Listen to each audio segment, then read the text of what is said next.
Dinosaur जो रेंगने वाले जीवों के वंशज थे, लेकिन आकार में बहुत बड़े।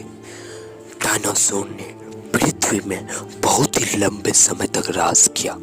डायनासोर की कई प्रजातियां थी, कुछ शाकाहारी थे तो कुछ मांसाहारी, तो कुछ बहुत खतरनाक तो कुछ बहुत सीधे। लेकिन इतने खतरनाक होने के बावजूद ऐसा क्या हुआ कि वह आज विलुप्त हो गए? इसे जानने के लिए हमें समय में पीछे जाना होगा और डायनासोर के उस विनाशकारक दिन को देखना होगा। तो चलते हैं। आज से करीब 65 मिलियन साल पहले धरती हरी भरी जंगलों से भरी थी। समुद्र की ठंडी हवाएं प्रकृति को और मनमोहक बना रही थी। हर तरफ डायनासोर की आवाजें गूंज रही थी। सभी डायनासोर अपनी जिंदगी आराम से गुजार रहे थे, लेकिन किस्मत को कुछ और ही मंजूर था।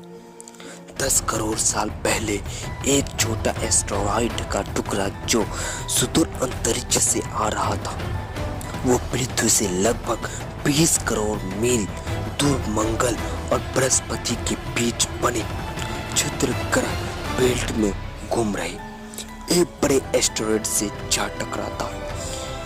इस टकराव से उस बड़े एस्टेरॉयड की दिशा बदल जाती है और वह क्षुद्र ग्रह बेल्ट से निकलकर सीधे पृथ्वी की ओर 20,000 मील प्रति घंटे की रफ्तार से बढ़ने लगता है।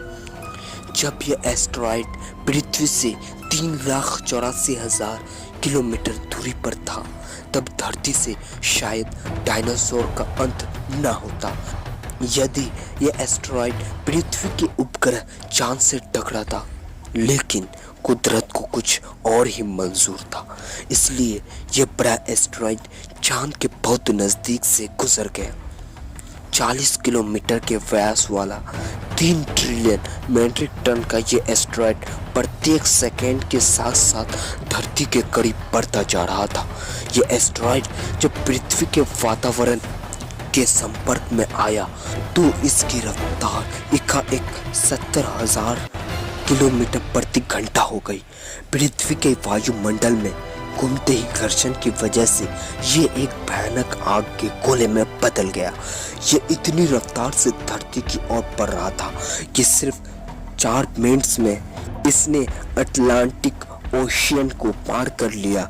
इसकी चमक इतनी अधिक थी कि धरती पर टकराने से पहले ही हजारों जीव आग के इस दहते गोले को देखकर पूरी तरह अंधे हो चुके थे।